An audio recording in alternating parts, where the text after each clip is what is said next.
hablábamos hace un ratito, ¿no? Prisionero de nuestra propia mente o con el pensamiento limitado a un gran escenario.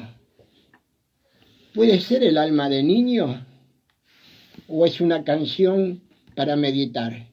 Eso lo vamos a hablar hoy con la persona que el otro día decía que nos iba a acompañar en el día de hoy. Y hoy está acá. Y no es el libro, ¿eh? Es la señora, ¿cómo se llama esa señora? María Eugenia Moreschi es mi nombre humano. ¿Cómo andamos, María? Muy bien, buenas tardes a todos. Espero que todos se encuentren bien en sus casas, en sus hogares. Y bienvenidos sean todos. ¿Querés mandar un mensaje? Ahí tenés el 1160 93 78 33. Al aire 44 43 85 17. ¿Cuántas cosas podemos hablar con María hoy, no? De todo un poco. De plantas, como ahí tenés en tu propio jardín, ¿no? Encender la luz de tu vida. Sí, sí, sí. Enciende tu propia luz. Enciende tu propia luz. Y de eso se trata un poco, ¿no? De lo que nos está pasando a todos con estos cambios planetarios, con esta nueva vibración, este aumento de frecuencia. Estamos siendo transformados energéticamente y eso trae esa repercusión de este despertar de la conciencia. Y estamos despertando muchos saberes intrínsecos, despertando nuevas sensaciones, nuevos sentires, y que es parte de la maduración del ser humano. Algo, ahí estaba mirando parte del currículum de esta señora. Es artesana y estilista. Uh-huh. Siendo artesana, ¿podés generar algo nuevo en este pelo? Todos los oficios ya, es decir, en realidad los practico ahora en casa. No, es decir, me ocupo de mi familia y de los que están conmigo, ¿no? Que ahí hablas de lo que haces en tu casa. Uh-huh. ¿Artista plástica también lo generas en tu casa? Sí, sí. No, o lo comercializás, claro, por decir una forma?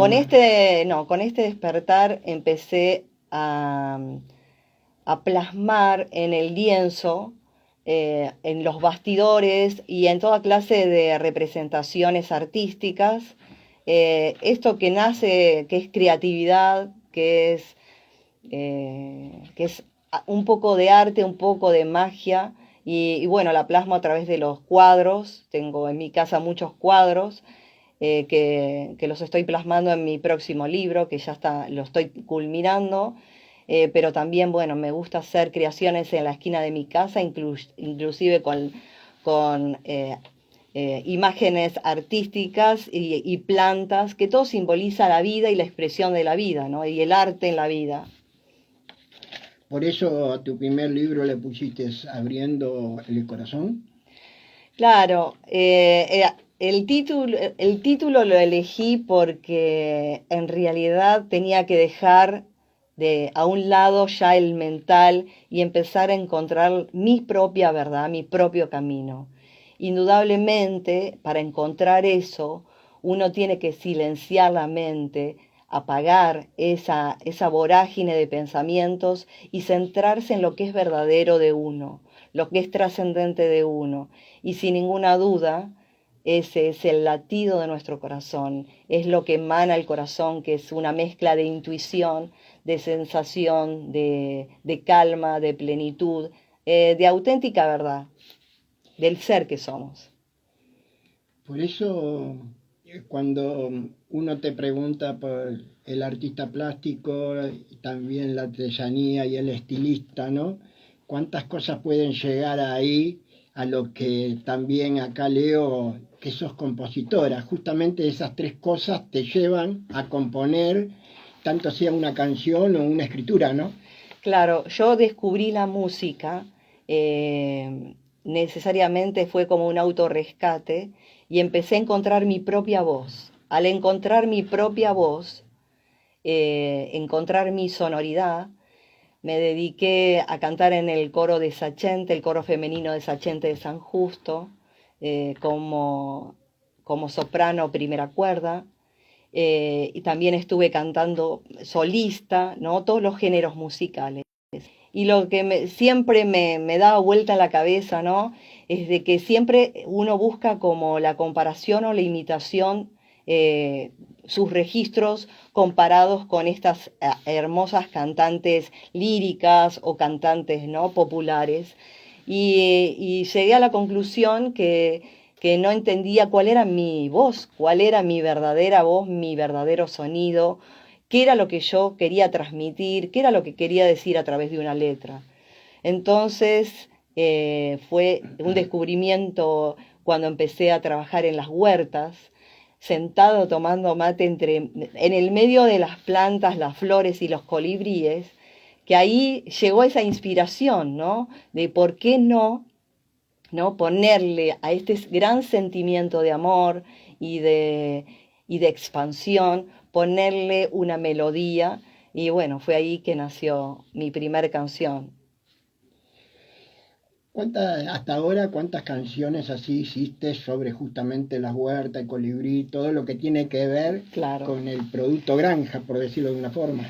No, solo, es decir, en realidad nunca se trató, es decir, yo llegué a la conclusión de eso, que en realidad no se trata de la naturaleza, sino se trata de uno mismo, de encontrarse a uno mismo y de expresar justamente lo que lleva dentro y tratar de llevarlo, verbalizarlo, ¿no?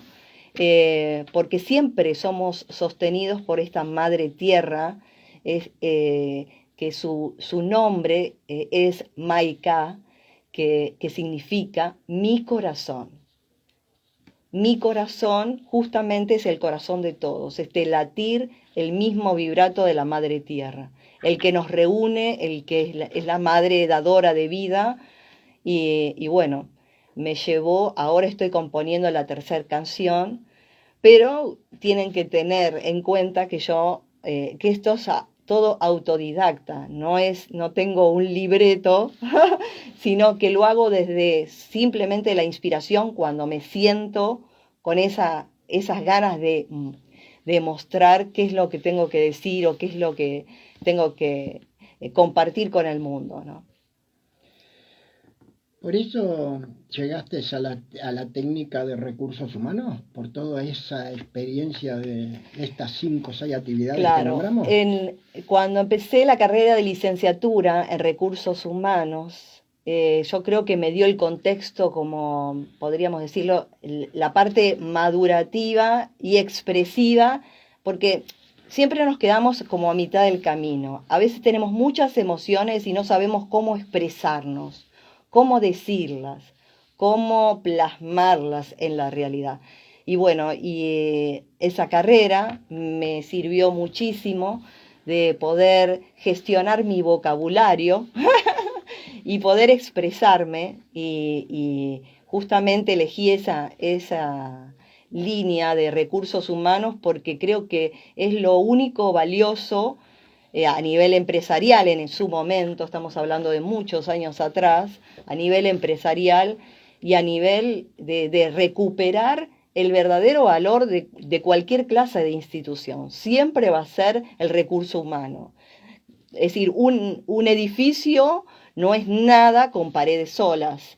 Siempre necesita un grupo de personas que apoyen un concepto, una idea, que la muevan, ¿no? Que la gestionen, que la acompañen. Y eso es sin ninguna duda nosotros, cada uno de nosotros. Entonces, las paredes, las instituciones, las construcciones, edificios, no son nada sin nosotros.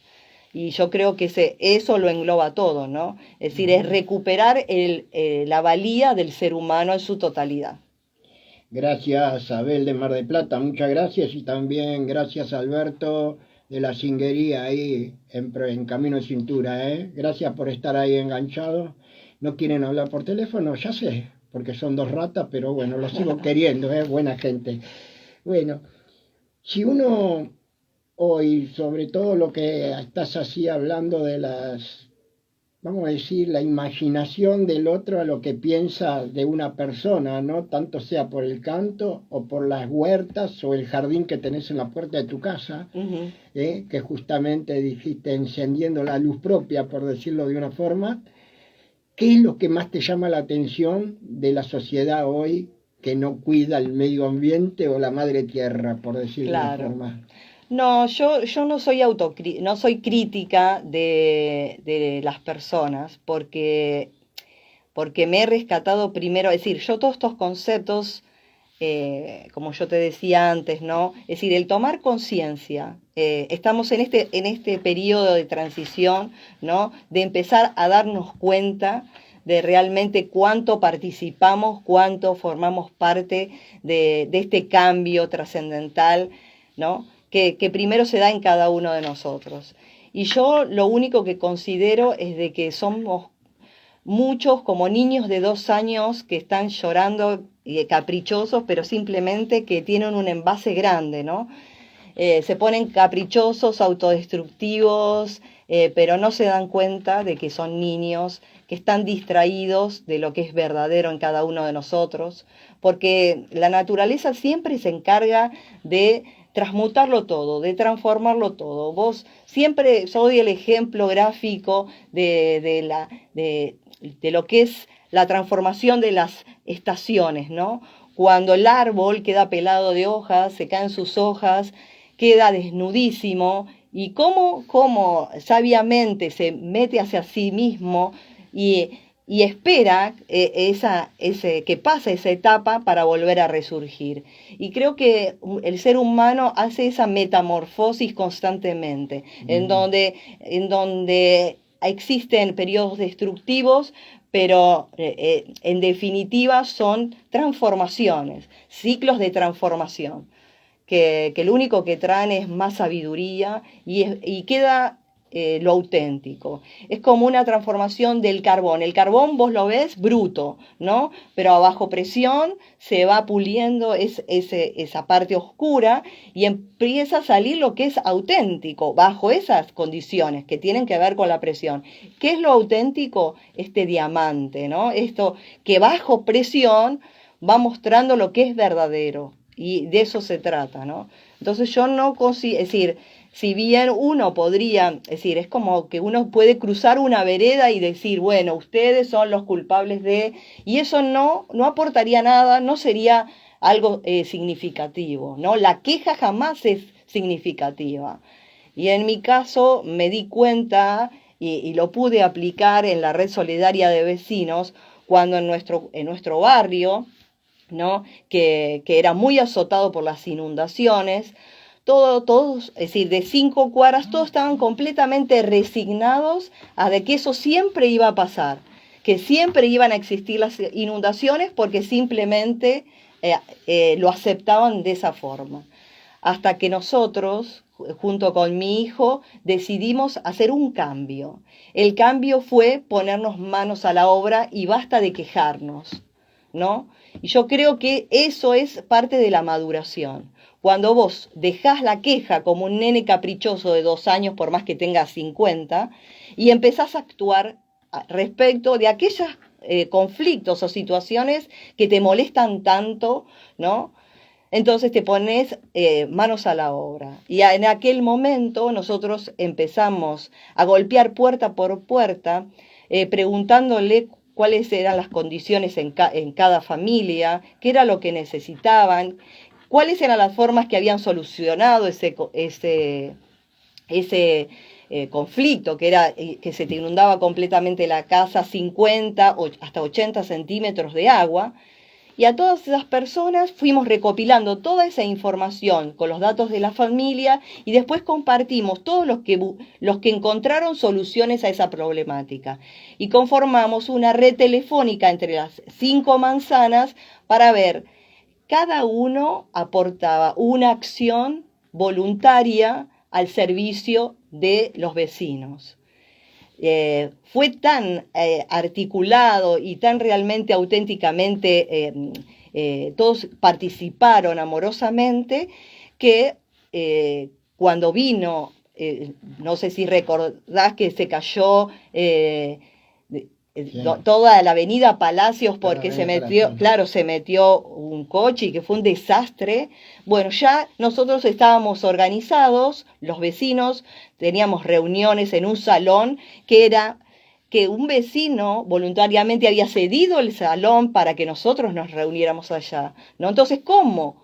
Una pequeña acción que fue un movimiento minúsculo, pero fue auténtico, y salir de la queja, que no es productiva, A producir. pequeño, minúsculo, y no era que era una obligación de como si fuese un trabajo, no, sino era solamente cuando nosotros disponíamos del tiempo, las ganas de comprometernos con eso, y fue, hoy podemos decir, muchos años después, tan trascendental que esa avenida fue cambiada por la participación, por la junta de firmas, por los vecinos que se involucraron, por los que avanzaron en ese proyecto. Y aparte yo decía, ¿no? Es decir, cuando realmente todos los vecinos encuentran un motivo en común para unirse, fortalecerse y darse cuenta del poder que tenemos, ¿no? El poder de este recurso humano, de cuando nos unimos para el bien, siempre se multiplica y es exitoso. Entonces, un pequeño, minúsculo movimiento de 2 personas terminó siendo algo más grandioso y resolutivo, que eso fue una de las cosas más fabulosas, ¿no? Que se resolvió. Entonces, estos vecinos que en primera instancia estaban resignados a que ya estaban resignados de que siempre se iban a inundar, porque desde 1975 se inundaban, se acabó la inundación o el milagro. Y acá esta es la magia, ¿no? No hay milagro sin acción del ser humano. Acá los milagros no existen. Existen las conciencias, existen las voluntades y las ganas de realmente hacer el cambio. Gracias, Rubén, que estás ahí en la zona de Ramos Mejía, muy cerca justamente de lo que María termina de hablar. Gracias y bueno, en cualquier momento también vas a estar acá en los estudios de Imaginaria, ¿no? Espero que sea pronto. Y haciendo así, ahí vos estabas hablando de eso y acá justo había visto una parte que decía, entonces estamos viendo, y ahí nomás decís, hay que detenerse en la reflexión de esta verdad, ¿no? Sí, por supuesto. Es decir, es importante parar el mental, es dejar de ver tanta televisión, de ver tanta proyección afuera y conectarnos con nuestra realidad, con nuestro escenario. Nosotros somos los actores, los partícipes de esta realidad que nos encuentra acá en una radio, ¿no? Y cada uno de nosotros está en un entorno completamente diferente y puede ser esa semilla, ¿no? Esa semilla de luz, esa semilla de descubrimiento en el lugar en donde se encuentre. Pero bueno, siempre es involucrarse con uno mismo, detenerse. Detenerse es hacer un stop, decir basta, basta de distracciones, conectarme con mi versión, con mi verdad, con mi realidad, con mi momento, ¿no? Y bueno, ahí es donde realmente surgen los cambios, no de otra manera. ¿Querés hacerle alguna pregunta a María? Tenés el 4443-8517 y un mensaje al 1160-9378-33. Y acá estaba mirando pensamiento limitado y decís que correr en círculos. ¿La vida es una rueda? No, la vida no. Es la programación que el humano tiene. La programación es que aprendemos repitiendo una y otra vez las mismas situaciones hasta que logramos trascenderlas. Siempre decimos, o está el dicho de me tropiezo siempre con la misma piedra. Y no es otra cosa que eso, es decir, somos niños de universo, ¿no? Y aprendemos desde la repetición. Repetimos hasta el hartazgo, ¿no? Hasta que decimos, basta de esto, ya me cansé de siempre golpearme el pie con la misma piedra, ¿no? Pero desgraciadamente nos damos cuenta cuántas veces tenemos que tropezarnos con la misma piedra, ¿no? Y vos date cuenta de que a veces siempre decimos, no, otra vez no me va a volver a pasar, y vuelve a pasar. ¿Y por qué se da esto? Porque estamos puliendo ese carbón, es decir, siendo autenticidad. Quiere decir que vos no podés engrupirte a vos mismo. Cuando vos elegís volverte a meter en las mismas situaciones que te sucedieron antes, ¿no? Se repiten porque realmente no aprendimos, no entendimos, no hay otra cosa. Por eso mismo se repiten. Se dejan de repetir cuando salís de ese circuito. Y yo lo veía, lo representaba como esta rueda de hámster, porque muchos se creen que están libres, que gozan de libertad, pero siguen girando en la carencia, en las limitaciones, en este acting de supervivencia, ¿no? De que siempre voy a estar así, siempre voy a ser pobre, siempre, es decir, y esto es carencia, cuando en realidad hay un mundo de abundancia ilimitado. Pero realmente para llegar a este punto tenemos que, como siempre decimos, tomar conciencia, que no es otra cosa que darnos cuenta de que no somos máquinas, no somos robots, no podemos salir de esta programación, que nosotros podemos, a través de nuestras decisiones, salir de esa rueda de hámster. Y qué mejor que empezar a tener conciencia de qué decisión voy a tomar mejor para mí, ¿no? Es decir, y yo siempre hago la representación con las huertas. Yo digo, vos pensás que vamos a llamarlo Dios, ¿no? O el creador de todas las cosas, todos los universos y todos los seres. Te dio un pedazo de parcela, un pedacito de tierra. Y si vos decís, bueno, voy a dar vuelta a la tierra, voy a sacar todas las malezas, pero esta vez voy a prestarle atención a qué es lo que quiero sembrar. Porque, ¿qué pasa? Si yo siembro discordia, no puedo recibir flores. Si yo siembro enojos, rabias, iras, no puedo recibir otra cosa. Entonces, a la hora, en el momento de que yo soy consciente de qué me quiero nutrir, empiezo a sembrar con conciencia y con amor. Nos vamos a seguir nutriendo. Voy a mandar 3 saluditos a María Ángeles y Walter, que están en la zona de Álvarez, a Cecilia, que está en la zona de Ramos Mejía, Marcelo también, que está en la zona de Ramos Mejía, y Sofía, que es alguien especial en el cuerpo de una. Gracias. Vamos a el separador de la radio, para que la radio viva, porque de Rodolfo Blanco seguro que no va a vivir. Pero bueno, y después seguimos hablando con María acá en los estudios de Radio Imaginaria.